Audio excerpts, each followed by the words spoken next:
Good morning. Happy Tuesday. We're going to get this thing started. And today we're going to be talking about the changes to all the PA standard forms that are coming out, and they're going to be implemented here July 1st. So that's going to happen quickly. What we're going to do today is actually watch the PAR release with their attorneys and discuss the changes. We're going to watch that first, and then we're going to open it up to questions. There hasn't been a whole lot of additional new verbiage added to these contracts and addenda, but they have rearranged a bunch of things and reorganized it to work better. So with that being the case, we're going to get it started. We'll go over some of the changes by topic, and the ones that don't fit in but have smaller changes we'll address individually. Let's start with one of the first forms you might use, the listing contracts. So the first change you'll see is to the marketing of property paragraph. That'll be paragraph 25 in the XLS, paragraph 15 in the XLR, and paragraph 29 in the XLSC. You'll notice some reorganization. As you know, NAR's clear cooperation policy put restrictions on publicly marketing properties that are not marketed in the MLS. There are some of these exceptions, of course, but in general, if a property is going to be marketed anywhere other than in your office, then the listing has to be shared on the MLS. We think the reorganization of the marketing paragraphs in the listing contracts makes it easier to explain these limitations to your clients. Right, and it also goes beyond the clear cooperation policy, although that was the reason that we looked at revising the language in the first place.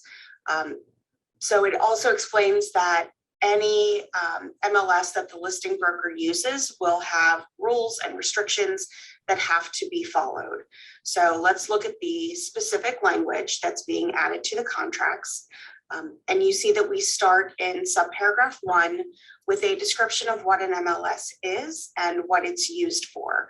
Sometimes we forget that other people don't understand what some of us have been doing for many years. So take this time to explain to the seller or the landlord what an MLS is and what it's used for. Using MLS isn't required because some sellers don't want their property marketed in that way, and that brings us to a new-ish paragraph. Just like the current listing contract, it clearly states that the seller or landlord has the right to decide whether their property will be marketed in the MLS. However, there is a new explanation of the implications of that decision. And this is where we get into the clear cooperation stuff. If the seller checks the box stating that the property will not be advertised in the MLS, then there will be limitations in place that affect where else the property can be marketed, which of course might limit the number of potential buyers who see that the property is for sale or lease. And this is a good example of our color-coded format. So we do this intentionally. The last paragraph that we looked at was in all red, which signifies that all of the language is new or has very significant changes.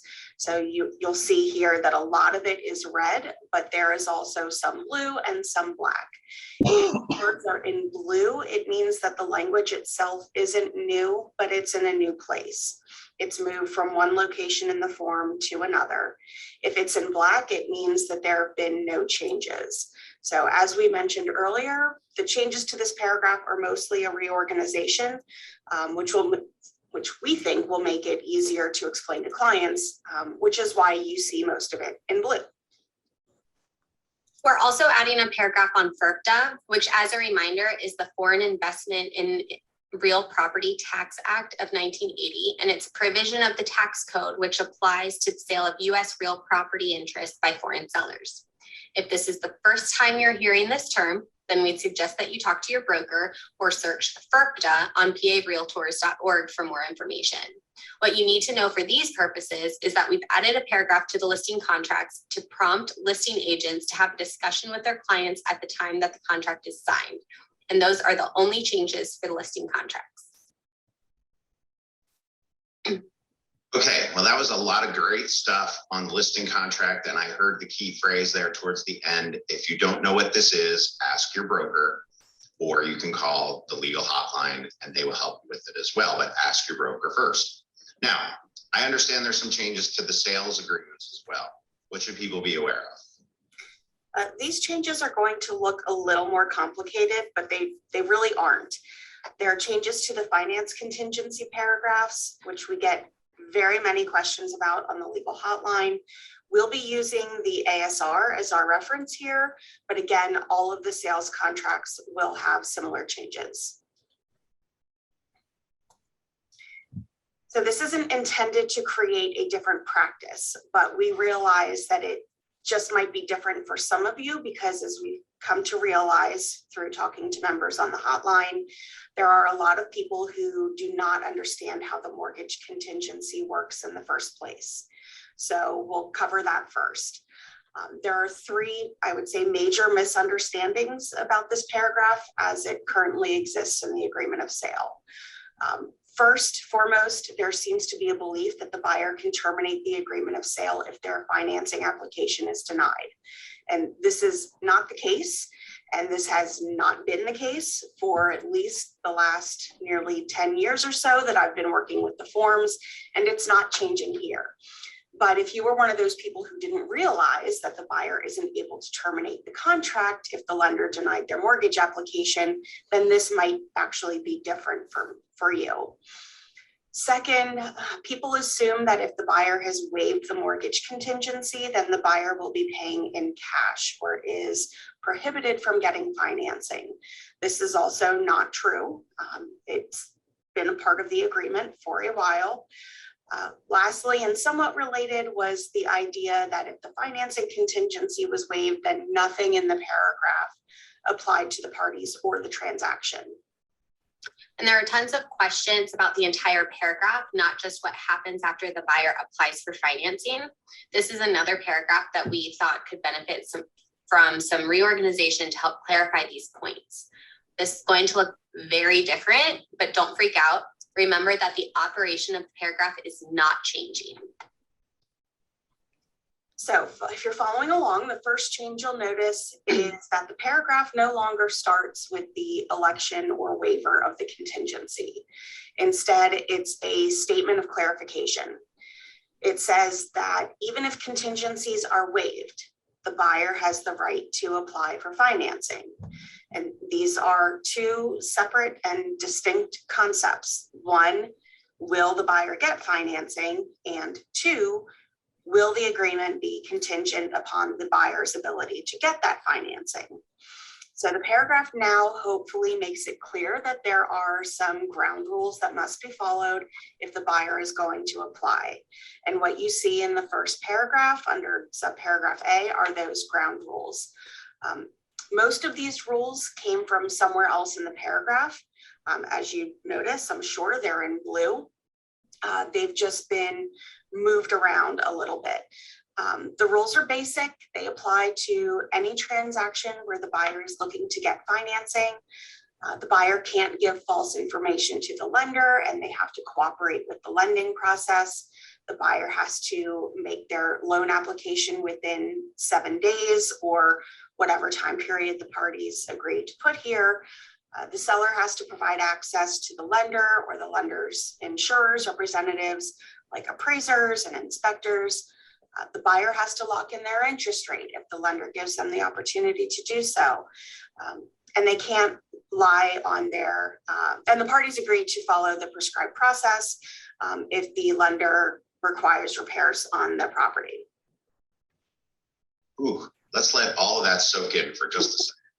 That's a lot of blue on that page. I hear that the legal hotline is getting a lot of calls, or has been getting a lot of calls about these issues. So let's just be clear.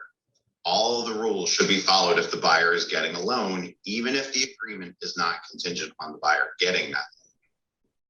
Right. So even if the buyer is waiving the mortgage contingency, which was before the focus of the entire paragraph, they can't lie on their loan application, of course. They can't wait until 3 days before settlement to submit their application at all. These paragraphs apply to all finance transactions. You'll see that we moved the explanation of the loan to value ratio and the paragraphs that pertain to FHA and VA financing, because they will also apply to anytime the buyer wants to get financing, regardless of whether the contingency was elected or waived. The problem that we were seeing was that when the paragraphs started with the buyer electing or waiving the financing contingency, people assumed that the entire paragraph was waived if the contingency was waived. And that's just not how it was intended to be interpreted. What we did was rename the paragraph to refer to financing in general and reorganize it so that the provisions that only apply to the contingency follow the buyer's election or waiver. The mortgage contingency now has its own subparagraph. Just like before, the first thing that the buyer does is elect or waive it. However, we added a sentence to make it very clear that when the buyer elects waived, it does not mean that they cannot get a loan. As we said earlier, this doesn't necessarily mean that they're paid in cash. A waived contingency is just a waived contingency. And nothing is substantially different here. Like we said before, the operation of the paragraph is the same, and that's why most of it is in blue. What you see in red are just some changes to reflect the reorganization and making terminology consistent. The biggest changes are merely clarifications of what the agreement always said, which is that even if the buyer is waiving the contingency, they can still apply for financing.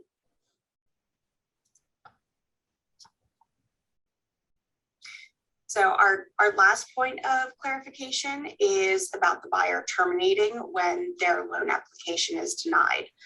Like I said, this is another common misunderstanding about the form. The financing contingency never, at least to my knowledge, allowed for the buyer to terminate the agreement if their application was denied by the lender. I think that process evolved from the practicality of the situation, which is that if the buyer can't buy, they let the seller know, they send over a termination, the seller doesn't object because they just want to move on. However, the contract isn't worded in a way that would make it a proper termination. Sellers were starting to catch on to that and were refusing to sign the release for the buyer's deposit. We also got a whole bunch of hotline calls about that too, and would have to explain to the buyer's agent that they really shouldn't have terminated and what their buyers should have done instead. Yeah, it was always the seller's right to terminate. The buyer has an obligation to make a good faith effort to get financing. Termination of the agreement is not a good faith effort. So the sentence that we added clarifies that and puts the buyer on notice that if they terminate at this point, they risk losing their deposit to the sellers. Okay, so let's just be clear. This is a change to one of the most important parts of the agreement. However, it's not a gigantic change. It's mainly just everything being moved around and the changes to the language. So how we should be practicing. And just to reiterate, all the different sales agreements have this same language, correct? Yes, the terminology will be slightly different between agreements. For example, we don't call the financing in a commercial agreement a mortgage, but the concept is the same. Great. So what's next on our list? What do we want to cover? Oh, okay, appraisal contingency. Let's tackle the appraisal contingency addendum, since we just went over the mortgage contingency and the two can be related. So the first thing I guess might be obvious by now, but it's not going away. The form works, it's just misunderstood. The changes that were made will hopefully make it easier to understand, and our explanation here can help you explain it to your clients. So we can start with the changes to the language first. We changed the condition in options 1 and 2 to focus on the minimum appraisal value rather than the terms of paragraph 1, which is what it said before. We made it more specific and are focusing the attention on the appraisal value. The second change to the language is in option 2, and it Honestly, it seemed to be the phrase that confused everyone the most in the previous version. It said that the mortgage contingency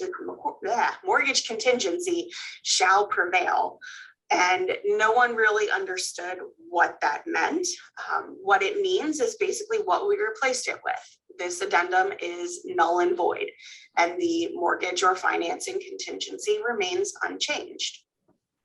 We hear from a lot of agents who feel like this form doesn't do anything, especially option 2. So let's walk you through some examples and explanations. Step 1 in using this form correctly is selecting the right minimum appraisal value. This is the lowest number that the appraiser can come back with that would require the buyer to continue with the transaction. So if you're the buyer and you want the property to appraise for the purchase price, you can leave the line blank or write in the actual purchase price that you're offering. If you know you're overbidding for a property, but want to make sure that the property is worth at least 90% of what you're paying, then write that value in. If you don't care what it appraises for because you're going to buy the house anyway, then you don't need to use this form. Yeah, the appraisal contingency addendum is for making sure that no matter what the purchase price is, the appraised value of the property is at a certain dollar amount. So we have members who say that they don't care, their clients don't care what the appraised value is. They're going to purchase the property no matter what, or they want to convey to the seller that they are waiving the appraisal contingency and they want to know how to write the form to reflect that. And it's very simple. Just don't use the form. If the buyers are going to come up with the money, then there's no point in using this form because there is no appraisal contingency in the agreement of sale. We know that not every buyer can ignore the appraised value, but if they're willing to make up some of the difference, then make sure the number you put in paragraph 1 reflects that. For example, if the purchase price is $350,000 and the buyer knows that they can cover up to a $20,000 appraisal gap, then the minimum appraisal value is $330,000. As long as the property appraises for $330,000, then the buyer will purchase the property for $350,000 because they're going to make up that $20,000 difference in between those two values. And if the buyer is using a price escalation addendum and doesn't know what the final purchase price will be, you can do one of two things. First, you can leave the line blank, which will mean that the property has to appraise for the purchase price, whatever that ends up being, or you can put in a value that is likely to be met. So remember, you're not trying to guess the exact appraisal value, you're just setting a minimum. So if the price escalation addendum takes the offer up to $375,000, but the buyer is okay moving forward as long as the property appraises for $350,000, then just put $350,000 on line 1. Right. Putting $350,000 on a $375,000 offer doesn't mean that the property will appraise for $350,000. It just means that as long as the property appraises for at least that much, then the contingency will be met. And that would mean that any difference between the actual appraisal value and $375,000 would be brought to the closing table by the buyer. Yeah, and this is key for those of you who are listing agents. You need to be looking at the value that the buyer is suggesting. And if you need to, counter offer with something that's a little more realistic. If the buyer indicates that the minimum appraisal value should be $330,000, but the purchase price you agreed to is $350,000, then you should have some idea that the buyer can come up with the extra $20,000. Maybe you want to ask for proof of those funds being available to the buyer. The seller isn't required to reduce the purchase price to the appraised value, so they should have some proof that the purchase price can be paid. And then what happens from there depends on which of the two options the buyer has elected. Option 1 gives the buyer the option, if the minimum appraisal value isn't met, to try to renegotiate the terms of the contract with the seller, including the purchase price. But there's nothing that says that the seller must agree to lower the purchase price. The other thing the buyer can do under option 1 is just terminate the agreement. Option 2, on the other hand, contains no right to terminate the agreement. If the buyer has elected option 2 and the minimum appraisal value hasn't been met, then the addendum basically doesn't do anything. But the terms of the mortgage contingency, if it was elected, take over. So again, listing brokers, if the buyer has elected option 2, then you want to make sure that a realistic number is in paragraph 1. If your property was the subject of a frenzied bidding war and you know that the buyer has offered to pay more than it's worth, then agreeing that the property should appraise for the purchase price is kind of silly. Okay, if we were in a live meeting right now, I'd make everybody stand up and shake it out a little because wow, that was good stuff. Thank you. Let's jump into the next form. Yes, the one that goes hand in hand with all of this, price escalation. The price escalation addendum is next, and just like all of the others, there's just one small change to the content. We have added the words equal to or, which will mean that the escalation clause can be applied when there is an equal offer, not just a higher offer. For this form and all revised forms, the guidelines for preparation and use have been updated also. I've worked very hard on guidelines for this form in particular to make it as easy as possible to use this. I have 2 tips for agents who are using the escalation addendum. First, when you're trying to figure out whether the escalation clause applies, remember you are comparing net purchase prices. Net purchase price is not the same thing as net proceeds. And I know that buyers are getting creative in this market and are offering to cover some of sellers' expenses, but those do not affect the net purchase price. They affect proceeds, and it is a consideration, but remember, net purchase price is not the same as net proceeds. The second tip is you just have to do the math. I'm very sorry for that. I'm not a numbers person myself. My brain will shut down if someone asks me to do anything but elementary school math. But good news is that this is actually elementary school math. It is just adding and subtracting numbers and seeing which one is bigger. And then if you need to, adding numbers again. So you can do it. The multiple offer summary worksheet is next. Those of you who are listing agents might find this form particularly helpful in presenting multiple offers to your sellers at once. It's basically a spreadsheet that highlights the important terms of up to 4 offers per worksheet. The change that we made was to remove the buyer's name from the information presented, just because it's not important. The committee was also concerned that having the buyer's names there, even just a last name, could introduce some form of bias into the decision-making process. It's best to just not have that information at all when you're making a decision entirely based on numbers. And the last changed form is the broker's request for affirmation. The original form was released in 2019 due to a change in the Code of Ethics. NAR added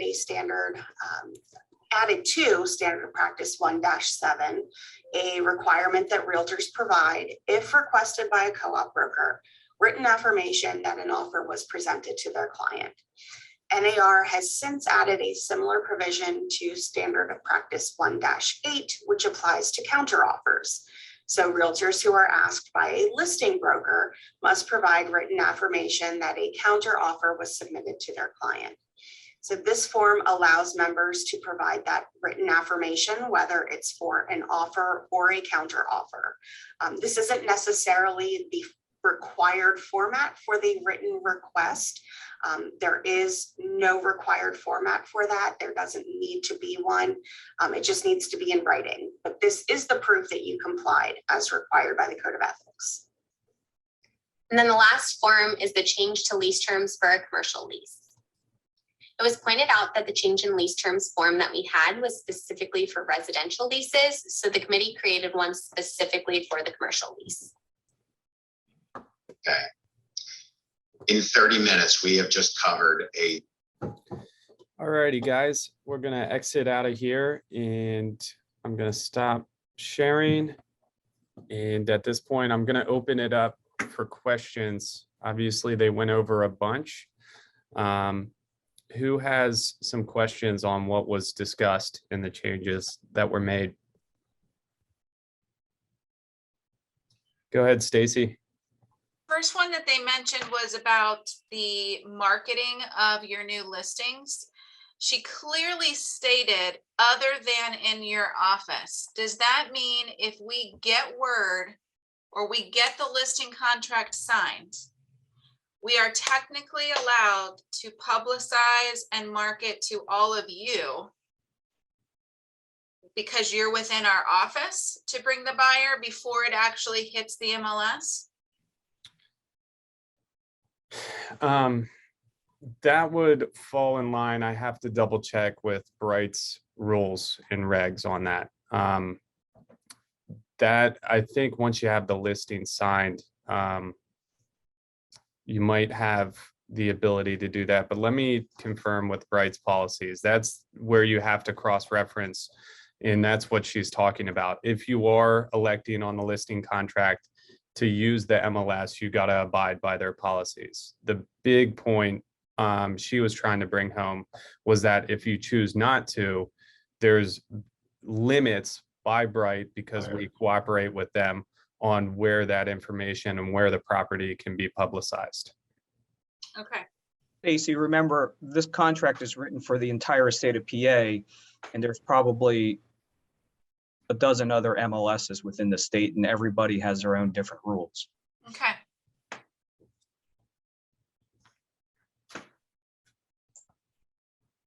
Any other questions?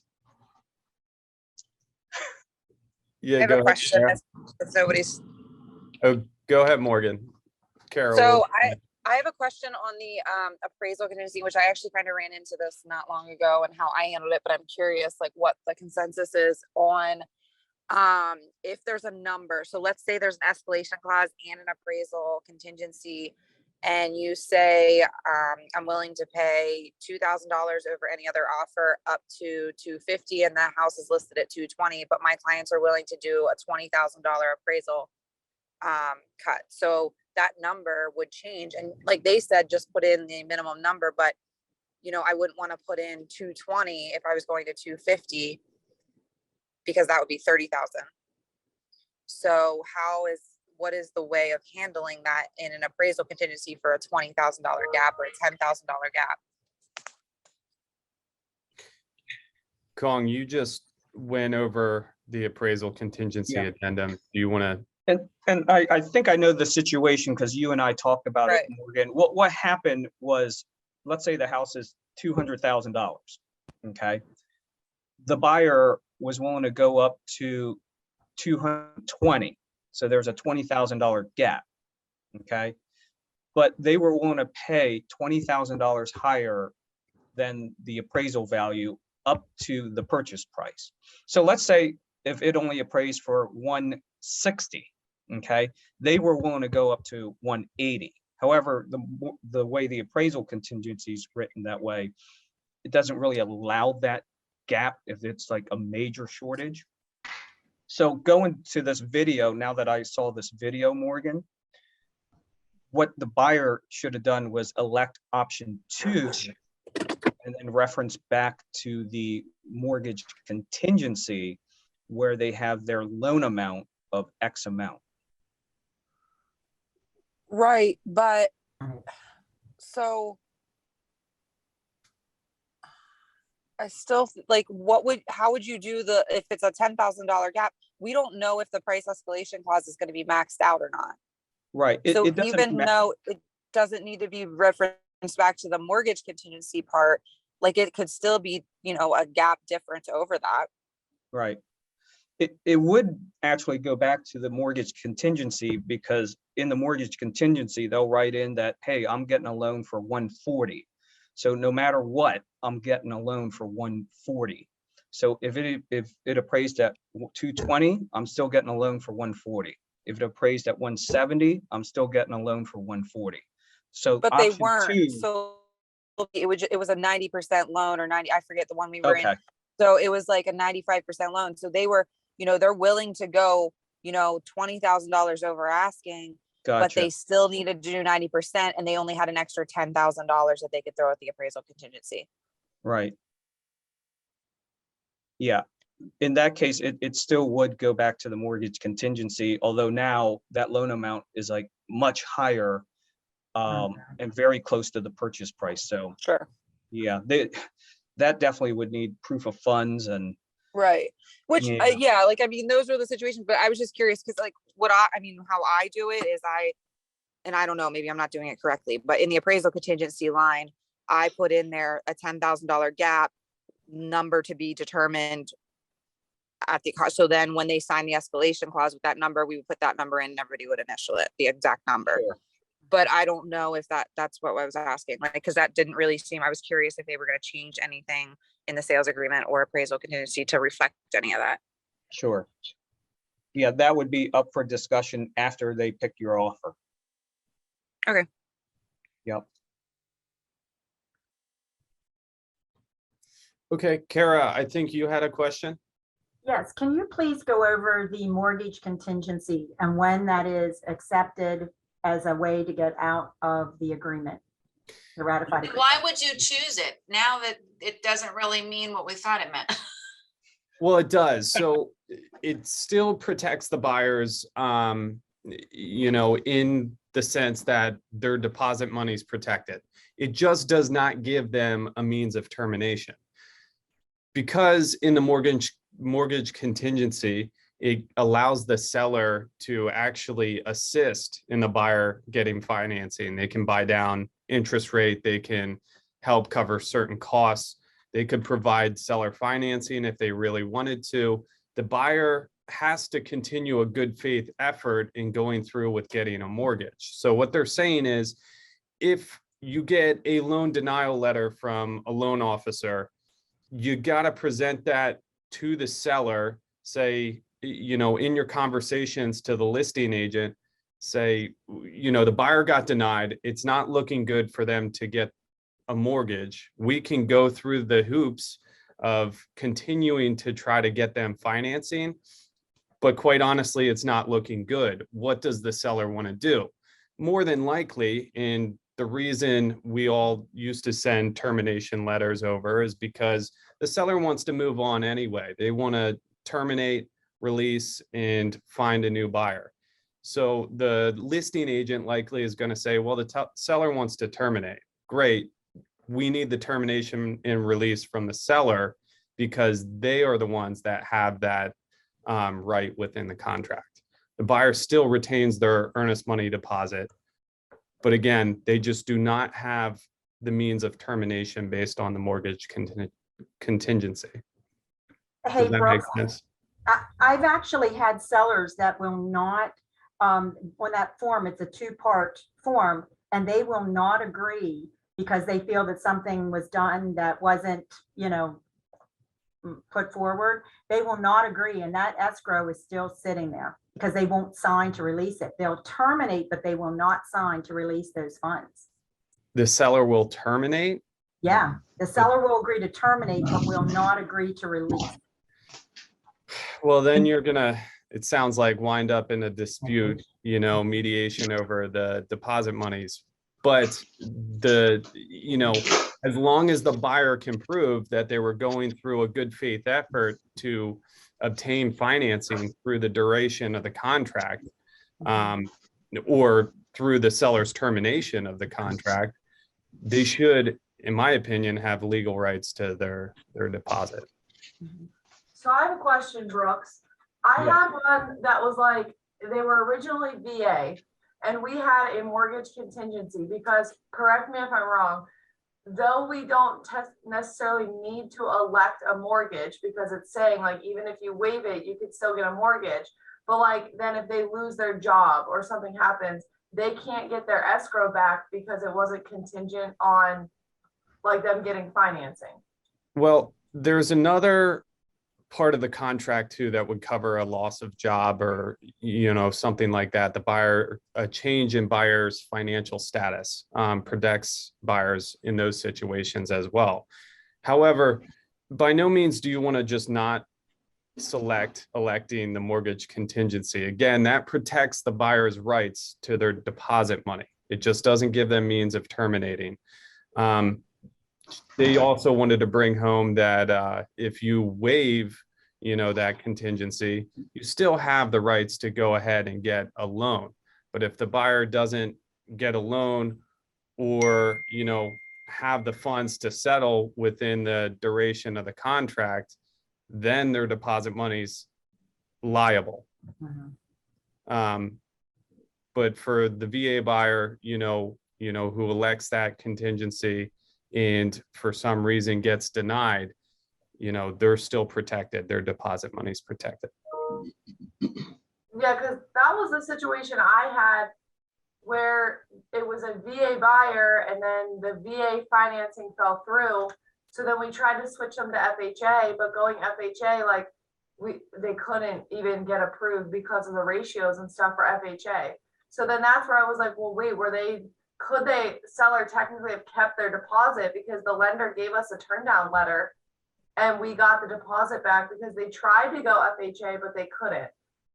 See, what you're explaining is a buyer's good faith effort in going through with getting financing. As long as they continue to do that process, they're protected.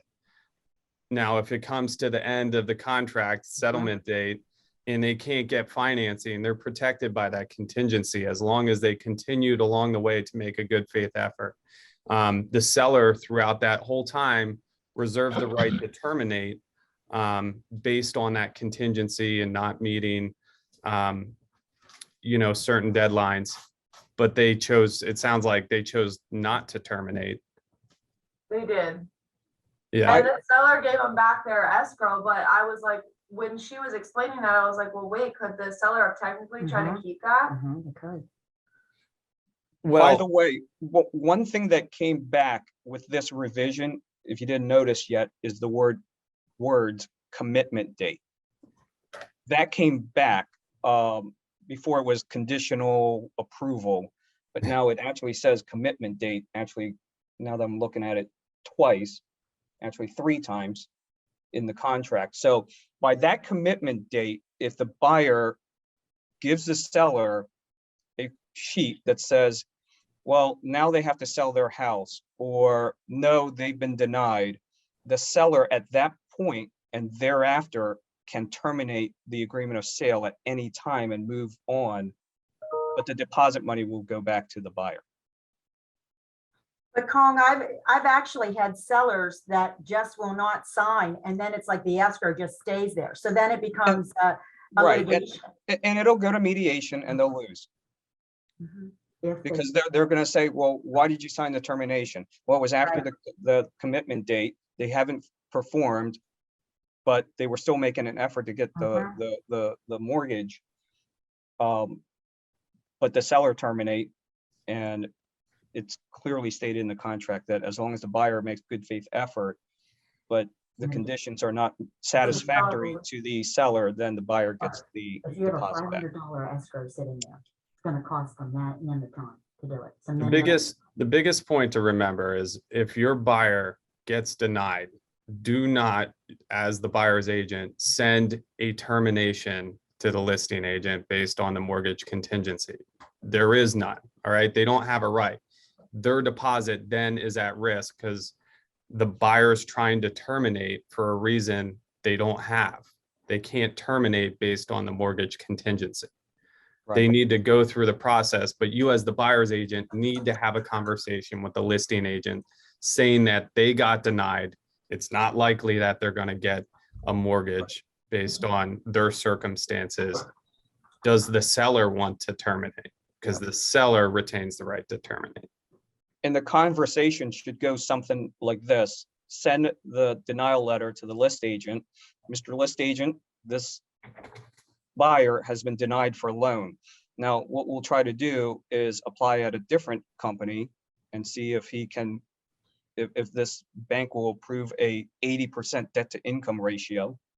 But in the meantime, if you want to terminate the deal and move on, you can. It's just the buyer will get the deposit back. Because the buyer will make a good faith effort to try to get a loan from somebody who will loan them 80% debt to income. So what's the point then of the mortgage contingency? What does that protect them from? It protects the seller actually, because they can back out. Just think of it as a seller contingency and not a buyer contingency. Right. See, we've been thinking about it as a buyer contingency for the buyer to back out, but it's not. It's to protect the seller from an ongoing cycle of rejection. But it is both. So it Yeah, does protect the buyer in their deposit monies Yes. for the event that they are unable to get a mortgage.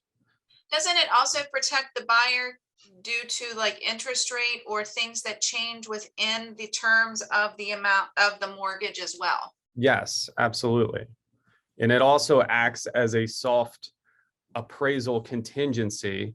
However, you don't, again, have the means of termination. For example, if the property doesn't appraise, it's going to affect the loan to value exceeding whatever they put if filled out properly in that mortgage contingency box. But at that point, again, you have to have that conversation like Kong's talking about to the listing agent saying, hey, we're exceeding this. They can't get a mortgage for the terms set forth in the mortgage contingency. We can go through the hoops. What do you want to do? It becomes negotiation at that point because the seller would have the right to terminate.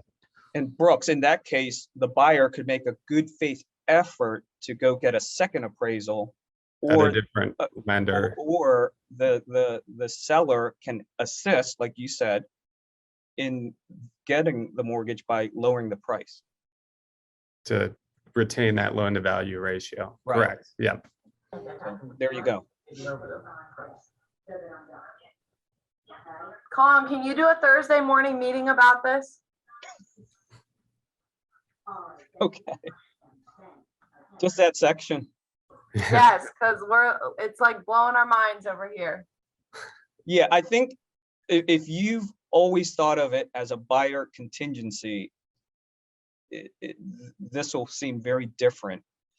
And I'm guilty of that too in the past. But if you look at it as more so a seller's right to have the buyer move along with the mortgage, and they can back out of the deal if conditions are not met and move on, then, you know, this isn't really anything new.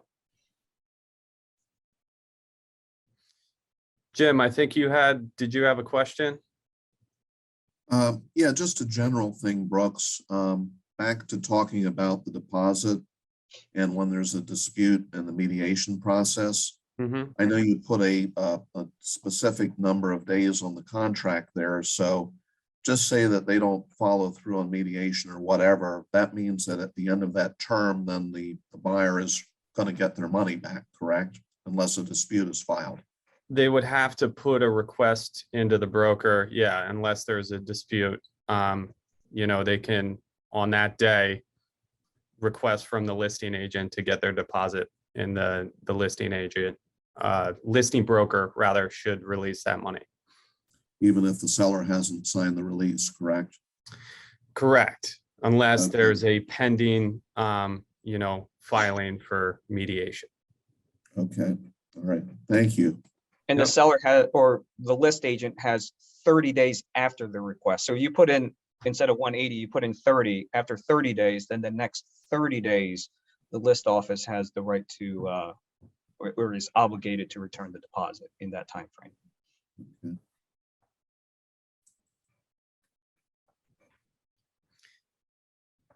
All righty. Any other questions? Everyone's clear as mud on the mortgage contingency? I have a question.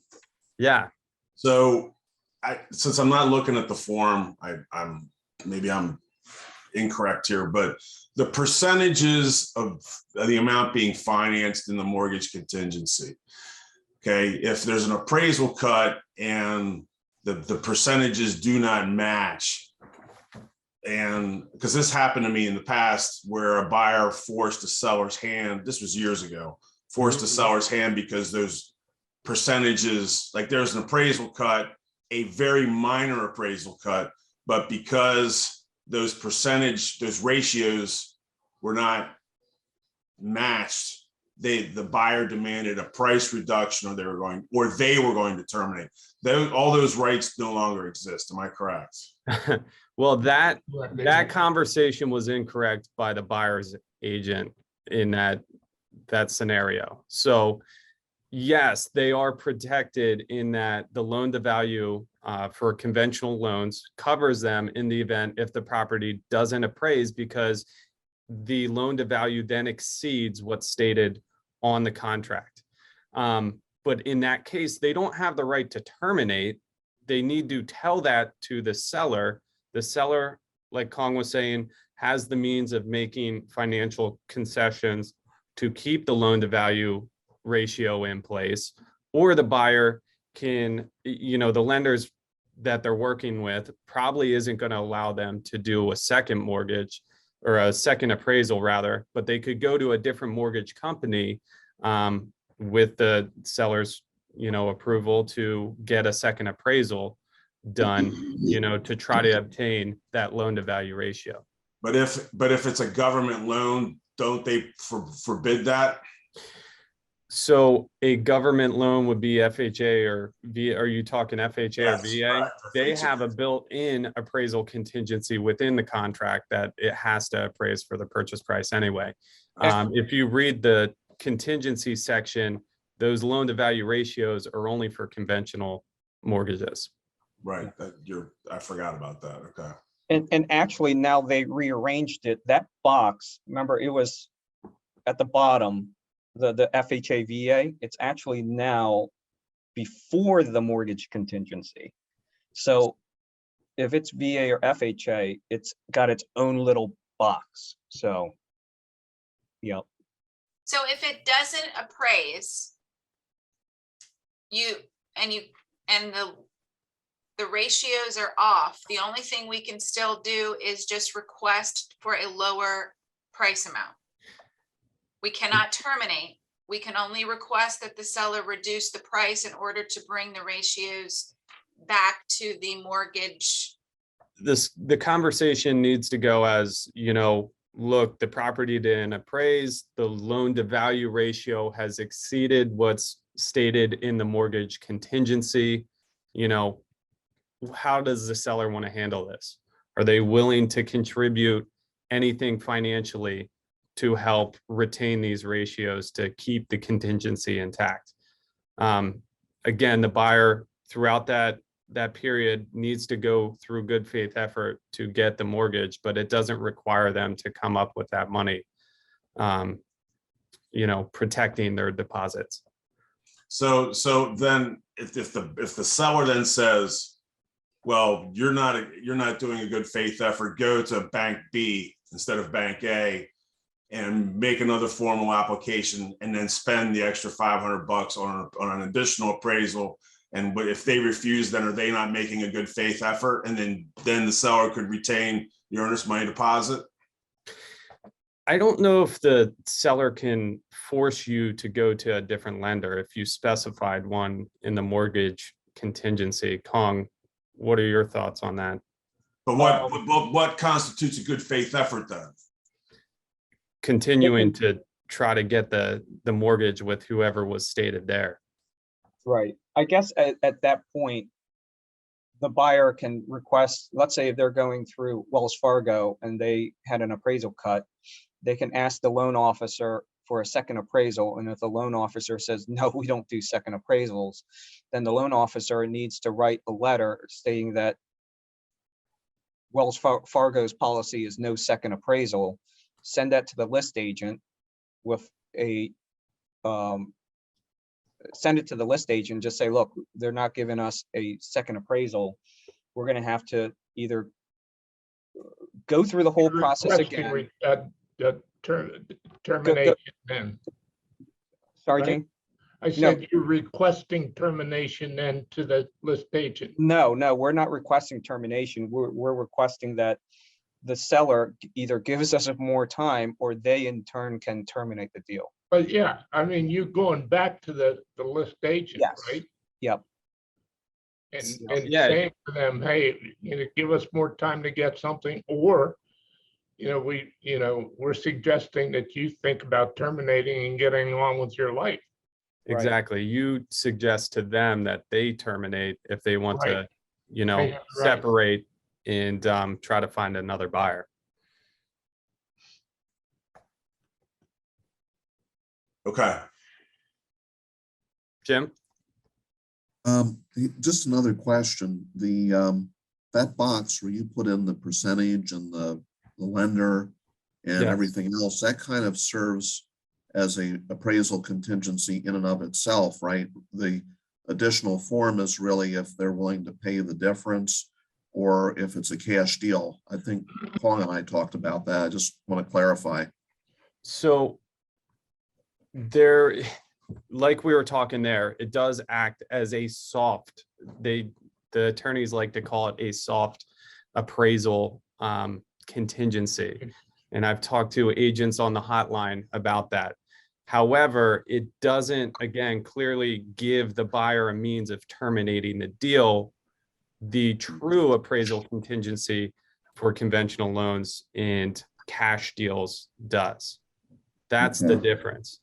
But So regardless, you're going to I be didn't in. mean Go I'm ahead. sorry. I didn't mean to cut you off. I was just going to say, so if you really want to protect your person, it's probably always best to fill out that second form, correct? If you want to give the buyer a clear right to terminate based on the appraisal contingency. If you still want to protect the buyer, if it doesn't appraise, they still have to go through the process of good faith. If it doesn't appraise and work it out, negotiate with the seller, you're still protected. You just don't have the means of termination with the loan to value ratios. Okay. So if they want that right of termination, it's best to fill out the other form. Yes. But Okay. going back, Brooks, you were asking about remember, if you fill out a mortgage lender and they deny you, whether it's appraisal or whatever, does the seller have a right to ask you to go to a different lender? I think my opinion of it would be no, because if you elected the mortgage contingency, it says you're going to try to do the following in the box. And, one of the things in that box is a mortgage lender name. Yeah, as long as you put a name in there. Right. I think they don't really have the means of forcing you to go to a different lender. Now, if Right. you don't have a name in there, if you read through the mortgage contingency, it says you're going to make an application to the lender stated in there or another lender within, 5 days or 7 days? Yeah.